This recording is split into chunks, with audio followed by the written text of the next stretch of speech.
Hi there. So I want to talk about Module 10, and it was all about consolidating student learning. Again, fantastic discussion. I really appreciate what you all had to say. I just wanted to chime in on a couple of little things. For students showing thinking and consolidation, you all had fantastic lists.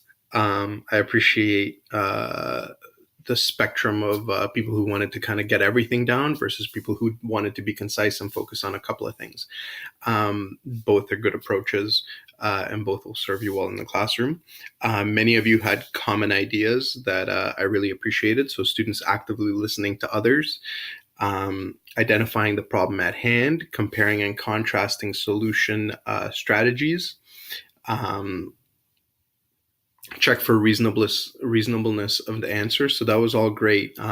It all kind of pulls into those mathematical processes as well, which is really what students should be doing in the consolidation phase. One thing that a lot of folks had in common was the concern about is there enough time in class to do proper consolidation? And you guys had been with different associate teachers that had taken a lot of time to consolidate versus ones that haven't taken a lot of time to consolidate.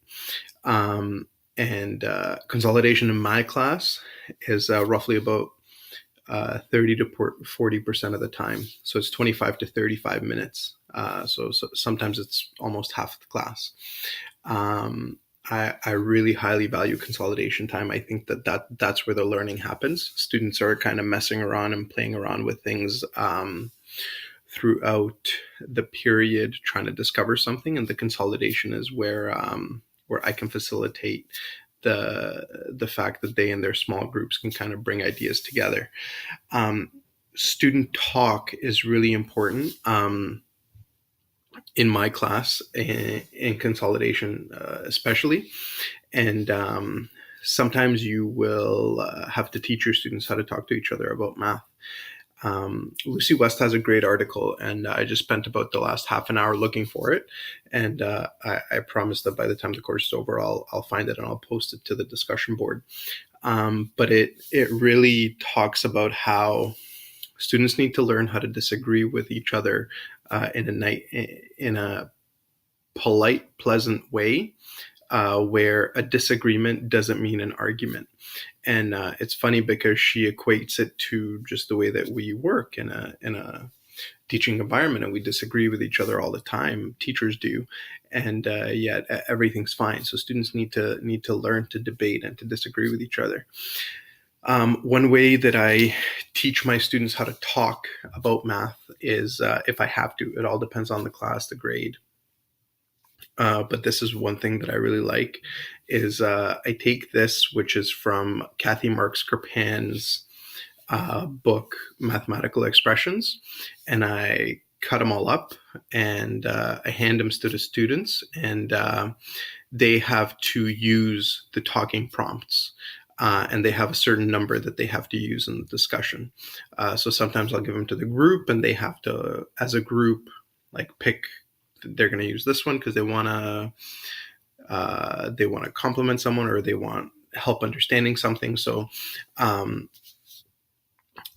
different students will use different ones, and other times I'll give a whole set to each student. I usually start by giving the set to each student, and then I wean them off by giving the set to the whole group.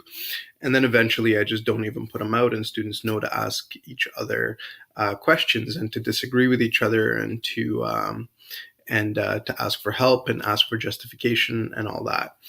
So it's kind of a process that students have to go through in order to learn to communicate, because I don't think that they're necessarily used to it, depending on the educational background that they've had.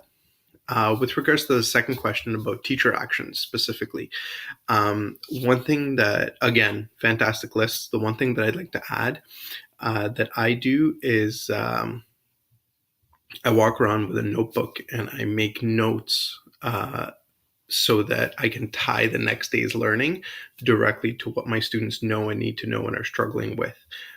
based on today. So it kind of helps me in my lesson planning for the next day, so that I can create the right strings and clusters if we're doing that, so I can ask the right number talk question, so that I can create the right rich task, right? So having those notes specifically that address student misunderstandings and understandings and curiosities, that goes a long way. Okay. All right. So great work again, and we'll talk again in Module 11.